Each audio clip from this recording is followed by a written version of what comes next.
The sorority had 2 stories and a basement. Other than storage, we only used the basement for initiation and other ceremonies. The first floor had a kitchen, dining room, study room, living room, guest bedroom, and the house mother's room. The guest room and the house mother's room were in the front of the house facing the street. The second floor was full of bedrooms with 2 to 6 girls in each room. It also had all of the showers except for one in the guest room that was never used. About 50 girls lived in the house together, and it was a ton of fun, with parties almost every night. Of course, with that many girls sharing one space, people got on each other's nerves every now and then. One big point of contention was food. Although we were provided with 3 square meals Monday through Friday, many girls kept their own provisions in a small kitchen behind the main kitchen. One girl named Megan loved to bake and would always be happy to share her creations once they were perfectly frosted or whatever. Right after winter break, Megan baked a tray of brownies and left them to cool overnight while she went to bed. When I woke up the next morning, a group of girls were sitting around the table drinking coffee and bitching about Kristen, who apparently came home drunk the night before and dug into Megan's brownies with her bare hands. There was a big messy chunk missing from the middle of the pan with fingernail marks along the bottom. I agreed that it was pretty fucked up. Kristen, of course, denied that she had anything to do with it. However, things started being eaten in the middle of the night with some regularity. The suspects were always the ladies who came home late after partying. One night there was a formal event that required all of the girls to be out of the sorority. The only person left at home was Miss Betty, our house mother. She was a sweet woman in her 70s who pretty much let us get away with anything and everything. On this particular evening, Miss Betty heard the shower running in the guest room. She knocked on the guest room, but nobody answered. She cracked the door open and saw a pile of clothes with the sorority's letters, sorority t-shirt, sorority sweatshirt, sweatpants, and hat. Miss Betty entered the guest room and said something along the lines of, "Are you okay, dear?"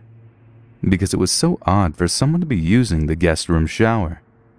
The shower room turned off, and there was a grunting thud against the inside of the bathroom door. Very alarmed, Miss Betty tried to force her way into the bathroom, asking if the person inside needed help. To her dismay, a low male voice grunted back, "Go away." Miss Betty told him to get dressed and that she was calling the police. The unwanted house guest stayed in the bathroom until the police arrived. They determined that he snuck into the sorority during winter break, picking out clothes from different rooms. He made himself a little home in the basement and had apparently lived there for almost a month. We had at least one ceremony in the basement during the period of time he would have been living there. So, I guess he was watching. As of now, I'm a junior in college. This story took place the spring semester of my freshman year. My friend Jane and I decided to do spring rush at our college.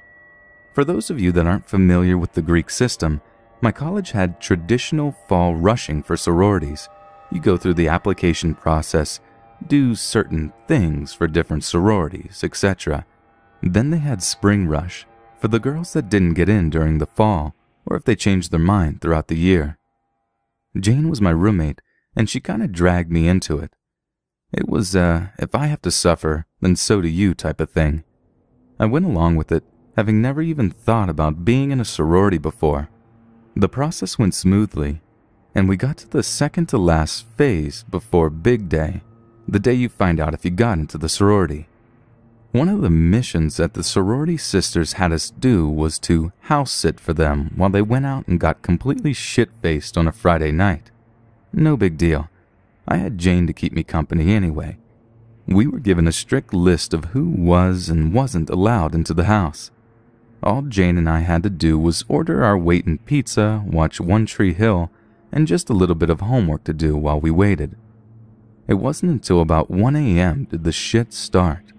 Someone rang the doorbell. I answered. It was a guy, older, maybe 25 or so. He looked past college age. He asked me if it was a certain address, and I told him no. Then asked if he needed to speak to someone. He said no, he thanked me, then walked away. I really didn't think anything of it. It's college, Friday/Saturday morning rather, and it was nighttime and people get drunk, so shit happens. One of the sorority girls calls and says they'll be back to the house in about an hour, so around 2 to 2:30 a.m. That's great. Then the doorbell rings again. Jane and I both answer it at the same time. It's the same guy. He looks at Jane, seemingly shocked to see her. Let me just describe his face to you, now that I'm thinking about it. It was wrinkled. He had deep laugh lines for such a young guy, hazel eyes. They were speckled with dark colors, black hair, a bit of stubble, plainly attractive but no catch, very tall and lean, an average Joe. Again, he asked me if it was a certain address. Jane straightens up and tells him to, and I quote, "suck my dick," then close the door in his face. We laughed about the poor drunken frat guy that didn't remember where he lived. That's all we thought it was. Before we could get back into the living room area, the guy started pounding on the door and screaming for Kayla. He said her name over and over again. I didn't even have time to be scared because the window that was right next to the front door shattered. The fucker crawled inside, fell to the floor having lost his balance, and looks directly at me. My name isn't fucking Kayla, but he was looking at me like it was. Jane flipped her shit and ran upstairs. How classic, right? And I just stood there, baffled at what happened. I was paralyzed. The man kept asking for Kayla, got up, and looked at me like he was about to charge, like I was a piece of meat and he was a starving man. I just shook my head. I heard Jane on the phone somewhere upstairs. Then she called my name, came running downstairs. That's when he did something so unexpected. As Jane ran down the stairs, the man actually floored it to meet her. He started growling and screaming and howling. I can't explain it. He sounded deranged. Jane was so startled that she fell coming down the stairs, sprained her ankle, and just laid there, screaming. The guy laughed, walked past me, and then just casually climbed back out through the window. Campus police showed up about 5 minutes later. Then the sisters did. Turns out that Kayla was a sister that was kicked out a few weeks prior. She had a boyfriend who was abusive, addicted to meth, all of the above, that broke into their house before, and they fucking failed to mention that small little detail. He was arrested later that night, sobered up, and was released the next day. The next day was actually big day. Jane and I got bids, but I declined. Jane accepted. We're still friends, and it always makes for a good story to tell the incoming freshman girls who plan on rushing. This happened to a friend of a friend's mom. It was the 70s and she was in a sorority in college. She went out with some friends to a bar and started chatting with some guy sitting next to her. He was normal, cute, and friendly. She thought nothing odd of him. The girls had decided to hit the bar before going to a party, so it came time for them to go. The guy asked her if she was sure she wouldn't rather go to a party at his house, and she said no thanks and left with her friends. Later, after she's arrived home and is in her room getting ready for bed, she hears a noise outside her door. She opens her bedroom door on the second floor and sees a man, the same one from the bar, stealthily walking up her stairs. She lived in a duplex, and the dog from next door had started barking, which scares him and he runs.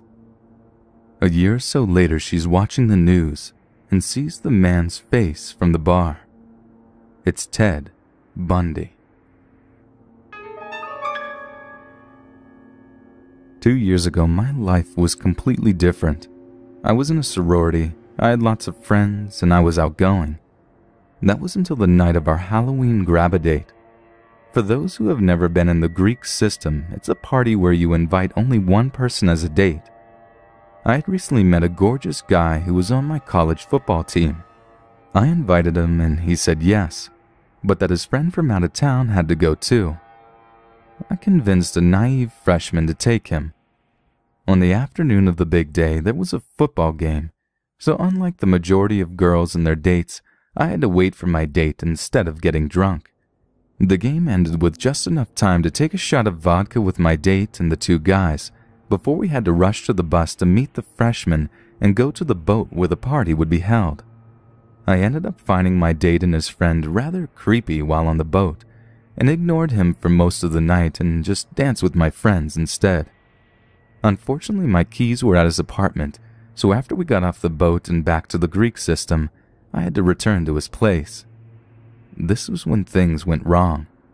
I quickly went to his place and grabbed my keys, but by the time I found them, he poured a shot for each of us. It was just me, his friend, and himself. I at first declined, but they insisted I take it before I leave. I don't remember anything after that shot. The grab-a-date was on October 30th, Halloween morning. I woke up to a strange beeping. I was extremely confused and had no idea where I was, but I was terrified. I felt too weak to move, and after a few minutes realized that the beeping was coming from the machine that I was attached to. Even then, I didn't realize where I was. I just started yelling. After what seemed like an eternity, a grumpy nurse walked in. I asked her for a phone, which she gave me and left. In my confusion, I couldn't figure out the phone, so I had to yell for her to come back. Eventually, I figured it out and called my dad. This was the scariest Halloween for my father, waking up early from an unknown caller that ended up being your daughter 2 hours away in the ER. After that phone call, I fell asleep and woke up to my dad in the room crying. It turned out that I had stopped breathing a few times that night. The first time was within a half hour of taking that shot. I later found out that rather than calling for help, he left my body on the footsteps of my sorority, where thankfully another girl was coming home while he was walking away. She was the one who called the ambulance. Unfortunately, I did not get tested. In my confusion, I refused to be drug tested that morning and kept insisting that I wanted to go home. Too weak to walk, I had to be wheelchaired out, then carried to my dad's car. My dad's partner works in the ER and said that it sounded like I had an allergic reaction to roofies. One of my mom's friends from a hospital suggested that as well, but by the time I wanted to be checked out, the hospital said it would have been out of my system by then. Later that day, I looked through my cell phone and found I had texted a few of my friends for help, that I was creeped out, and that I was scared. I had also received a text from him saying he wanted me to go to the bathroom and give him head. I decided to reply to his text and ask him what had happened and that I had woken up in the hospital. He replied, "That sucks." As if this ordeal wasn't enough, after a few days when I returned to the school and sorority, a rumor had started that I had had alcohol poisoning. When I tried claiming that wasn't what happened, people told me I was just too embarrassed to admit it.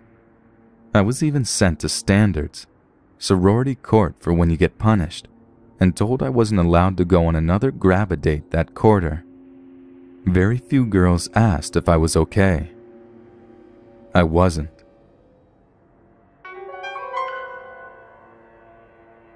I love camping. Anytime my friends and I came home from college, we would load up our cooler with beer, grab some gear, and go screw around outside. Unfortunately, when I was actually at school, none of my sorority sisters or other friends ever wanted to go with me, so I would often suffer withdrawals from camping. One day the weather was way too nice to waste, so I grabbed some of my gear, hopped in a car I borrowed from a buddy, and drove to a spot that was secluded, yet within a safe distance to civilization that I could run and get help if need be. Camping also creeps me out sometimes, but that creepy feeling is also somewhat of a plus for me. It's the same reason that people read these kind of scary stories. It's fun to be scared. So I make a little camp and get a fire going. I hadn't brought all that much to eat, but I was enjoying myself, reading and looking around the area, that sort of thing. I suddenly got the feeling that I was being watched, and I stopped dead in my tracks. I hear a twig crunch over to my right, then see a doe bolt from 100 feet or so in front of me.